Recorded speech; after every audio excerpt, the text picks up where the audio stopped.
Retour sur le plateau TV d'Imotissimo 2017 pour la matinée de l'investissement et de la gestion de patrimoine. Nous allons parler assurance vie à présent.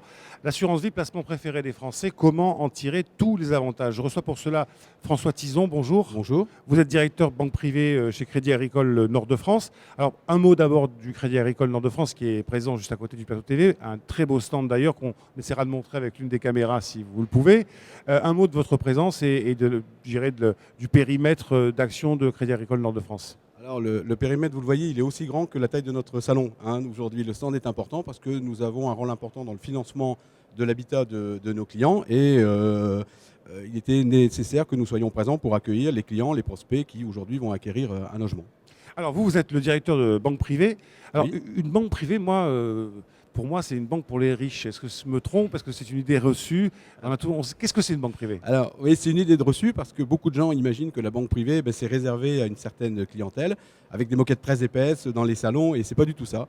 La banque privée, ce sont des spécialistes, c'est une équipe de spécialistes. Il y en a une centaine pour la Caisse régionale Nord-de-France qui, au service de nos clients, constitue le patrimoine de nos clients, le fait fructifier régulièrement et puis surtout organise la transmission. Donc en fait, ça n'est pas du tout l'image qu'on peut en avoir d'une banque où on ne sait pas trop ce qui se passe, c'est privé, c'est très ouvert et les collaborateurs travaillent à la transmission du patrimoine de nos clients. Et l'ensemble des grandes banques ont des filiales banques privées?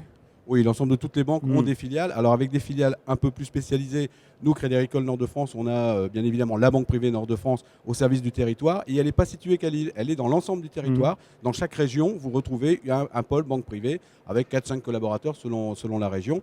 Et puis ensuite, pour la gestion de fortunes plus importantes, Indosuez est une des filiales du groupe Crédit Agricole et nous permet d'avoir des montants un peu plus importants. À quel moment, finalement, quand on est au Crédit Agricole, on sollicite la banque privée? Est-ce qu'il y a un événement particulier dans la vie? Alors, comme vous le disiez, pas forcément être riche, mais à quel moment on fait la bascule et on se dit, on va aller vers un spécialiste? Alors souvent quand on a commencé à constituer son patrimoine, c'est-à-dire l'habitation principale est achetée, on commence à faire un peu de locatif, et puis les enfants grandissant, on a un peu d'épargne, et donc on veut la placer au mieux. Et puis la deuxième qui est un peu plus malheureuse, c'est la succession. Je perds papa, maman, et puis comme beaucoup de Français, on n'a rien préparé. Et donc on vient voir un spécialiste, outre le notaire bien évidemment, qui lui constitue la pierre la plus importante dans le règlement de la succession. Mais on vient nous voir pour savoir ce qu'on peut faire et comment on peut organiser. Alors le mieux, c'est de venir avant. Ouais. Et on organise toute la transmission de nos clients afin que les enfants aient le moins à payer en termes de Donc, droits. un rôle de conseil et puis bien sûr un rôle de gestion de patrimoine. Tout à fait. On va parler assurance vie. Alors quels sont les grands changements dans l'assurance vie pour cette année 2017? Alors, les grands changements dans l'assurance vie, ça a un peu rapport avec le salon aujourd'hui parce que les clients, les prospects viennent visiter aujourd'hui le salon parce que les taux sont historiquement bas. Les taux, on va dire qu'à autour de 1,50, on trouve un crédit aujourd'hui sur une durée relativement longue. Donc si les taux ne sont pas chers, eh bien la rémunération de l'épargne, elle, n'est pas chère non plus. Et donc effectivement, sur le court terme, on a plutôt des rémunérations aux alentours de 50 centimes, le livret ou le livret A 75 centimes. Et puis la police d'assurance vie qui, d'année en année, s'effrite sur son fonds euro, c'est-à-dire le fonds garanti de l'assureur. Et puis, bien évidemment, nos clients nous interrogent pour doper au maximum cette rentabilité. Alors justement, le fonds euro, c'est le fonds de gestion de bon père de famille qu'on connaît tous. On peut prendre plus de risques. Est-ce que élargir son portefeuille ou je dirais le segmenter différemment pour prendre quelques risques, c'est une bonne chose, un bon conseil ou pas? Alors moi, je respecte toujours les clients qui ont un engagement de sécurité. C'est-à-dire que si le client ne veut prendre aucun risque, il accepte le prix d'avoir un fonds euro qui va diminuer tout au long des années.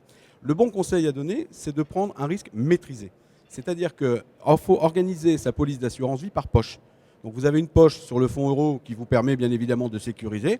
Vous pouvez avoir une poche avec des titres et vous pouvez aussi avoir, ce qui est un très très grand succès actuellement, c'est la part de SCPI, c'est-à-dire la part de pierre-papier pour bien comprendre. Oui, alors voilà, ce qu'on appelle la pierre-papier. Alors justement, on parlait des SCPI avec le non concurrent, mais néanmoins amis, voilà, des SCPI. Donc on peut intégrer les parts SCPI dans un contrat d'assurance vie globale. Oui, bien sûr, et aujourd'hui on a des rentabilités entre 4 et 5%. Et donc c'est intéressant de doper son fonds euro par une partie de pierre-papier.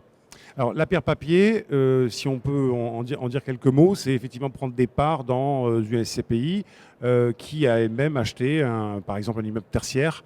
Donc là aussi, pour les gens qui sont ici, puis ceux qui nous regardent sur YouTube également, comment on franchit le pas? Comment on se dit, ben, tiens, je vais mettre une partie de mon épargne dans une SCPI? À quel moment on se décide?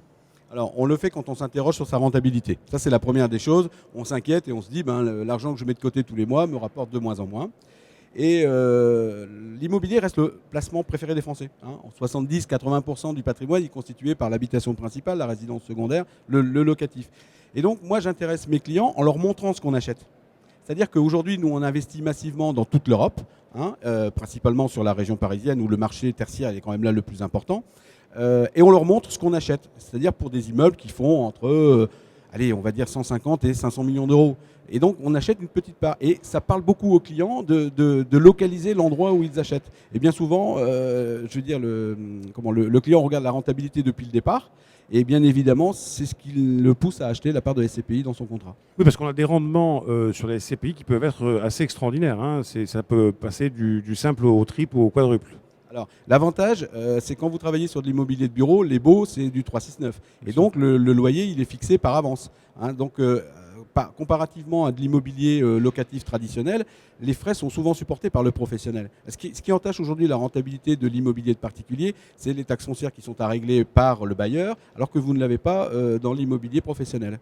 Et bien évidemment, quand je disais tout à l'heure entre 4 et 5, certaines de nos SICAV atteignent cette rentabilité aujourd'hui. Si je vous écoute, alors je laisse tomber l'assurance vie classique. Pas du tout, parce que vous ne devez pas prendre le maximum de risques par rapport à l'argent que vous avez épargné tout au long de votre vie. L'assurance vie, elle a deux finalités aujourd'hui. Elle a la finalité de pouvoir transmettre son patrimoine avec un allègement fiscal. Ça, c'est la première des choses. Mais elle sert aussi à beaucoup de nos clients en retraite. C'est-à-dire que c'est un outil, un levier de retraite complémentaire. Et moi, je n'encourage pas les clients à prendre un risque énorme parce que, comme toute chose, l'immobilier reste un placement risqué. On peut demain avoir des vacations, on peut avoir des difficultés, et auquel cas, il ne faut pas prendre le maximum de risques. Et qu'est-ce qui se passe alors si on prend une part de SCPI sur un bail 369 et que là on parle d'immeubles conséquents de bureaux sur le périph' parisien, par exemple, on va dire, et que malheureusement on met 1 an, 2 ans à relouer, d'abord parce qu'il faut faire des travaux, faire des open space, etc. Donc ça met du temps. Et qu'est-ce qu'on perd dans ces moments-là? Alors, le risque est limité parce que la part de SCPI, elle n'a pas un immeuble, elle a une quantité importante d'immeubles. Et donc, si un immeuble fonctionne moins bien, il est bien évident que la rentabilité est comblée par les autres. Alors, j'ai plus en tête le nombre d'immeubles gérés par nos parts de SCPI, mais c'est relativement important. Et donc, le risque, il est quand même dilué sur l'ensemble des produits. Et puis, il faut savoir aussi que dans la mesure où le produit, pour nous, devient moins rentable ou est moins dans la cible, on le vend. Donc on s'en sépare et bien évidemment on fait rentrer un peu de cash dans la part de SCPI. Alors faisons un peu de pédagogie sur l'assurance vie. L'assurance vie, on peut commencer à quel âge? On peut commencer à tout âge. Aujourd'hui, certaines polices d'assurance vie vous permettent même d'ouvrir des contrats aux enfants afin de préparer la transmission le jour où les parents vont disparaître. Quel Donc, est, il n'y a pas d'âge. quel est le niveau d'épargne? Comment on peut écréter par rapport aux catégories d'âge? Se dire, bon voilà, sur un ado par exemple, après le bac, à 17 ans, il va mettre combien? Il va trouver un travail à 27, 28 ans, il mettra combien? Et puis voilà, par décennie. Est-ce qu'on peut raisonner comme ça ou est-ce que c'est... Je pense qu'on peut tous raisonner par rapport à nos vies personnelles. Je veux dire, quand on est étudiant, c'est papa et maman qui mettent de l'argent de côté pour nous. Quand on entre dans la vie active, on est d'abord dans la recherche de l'emploi, puis on est au salon pour acheter une maison. Donc l'épargne, elle se constitue dans la maison. Et puis bien évidemment, l'épargne est progressive. Vous ne conseillez pas de mettre même une petite somme, même quand on est en propriétaire et qu'on a un crédit à payer? L'épargne de précaution, on est quand même l'un des pays où on épargne le plus. La France, les Français sont des épargnants. Donc il faut effectivement, dans le budget des clients, chaque mois mettre un minimum de côté pour les coups durs. Et quand il n'y a pas de coups durs, ça devient de l'épargne à long terme. D'accord. Voilà. Et après, le niveau où il faut vraiment mettre beaucoup. La préparation de la retraite, par les temps qui courent, il faut la faire le plus vite possible. Alors c'est sûr que quand on a 30 ans, on ne regarde pas la retraite telle qu'on pourrait le faire. Encore que. Je veux dire, aujourd'hui, acheter un bien immobilier, c'est préparer sa retraite. Et puis après, ça dépend aussi du tempérament de la personne. Ouais. Vous avez des fourmis, vous avez des cigales. Et donc ça, vous savez, quelqu'un qui est dépensier, vous n'allez pas lui faire mettre de l'argent de côté. Quelqu'un qui gagnerait, je prends des cas pratiques, qui gagnerait, on va dire, un foyer, qui gagnerait entre 4500 et 5000 euros net, vous leur conseillerez d'épargner quelle somme chaque mois? Je pense que sur ce niveau-là, on est quand même dans des niveaux qui commencent à être élevés. 4500 pour un foyer. Je pense que 500 euros par mois, c'est quelque chose de réalisable sur une police d'assurance vie. Je veux dire, Alors après, ça dépend il y en a qui vont épargner beaucoup plus, mais non, voilà, c'est un conseil. C'est tout à fait raisonnable. Alors ce placement qui reste le placement préféré des Français, qu'est-ce que vous avez encore à nous dire sur son évolution? L'assurance vie, ça va toujours être finalement cette épargne qu'on réalise pour ses vieux jours, pour sa retraite, ou est-ce qu'il y a peut-être des choses qui vont se transformer sur la fiscalité? Non, il n'y a pas aujourd'hui de grands chantiers sur l'assurance vie. L'assurance vie aujourd'hui, c'est un formidable outil de levier fiscal déjà, puisqu'au terme des 8 ans, on est quasiment défiscalisé. Et puis c'est un outil de transmission. Vous pouvez changer vos bénéficiaires, vous pouvez le démembrer, vous pouvez même le couper. Alors vous n'êtes pas rentré dans le détail aujourd'hui, mais vous pouvez déjà préparer votre succession en coupant, en séparant la propriété de l'usufruit de la police d'assurance vie. Donc oui, et il faut l'ouvrir très tôt parce qu'il faut prendre date. Un contrat, c'est 8 ans, donc il faut pouvoir le faire. Et puis, on peut en ouvrir plusieurs. On peut ouvrir sur plusieurs fonds aujourd'hui. Et donc, oui, ça reste un placement très intéressant.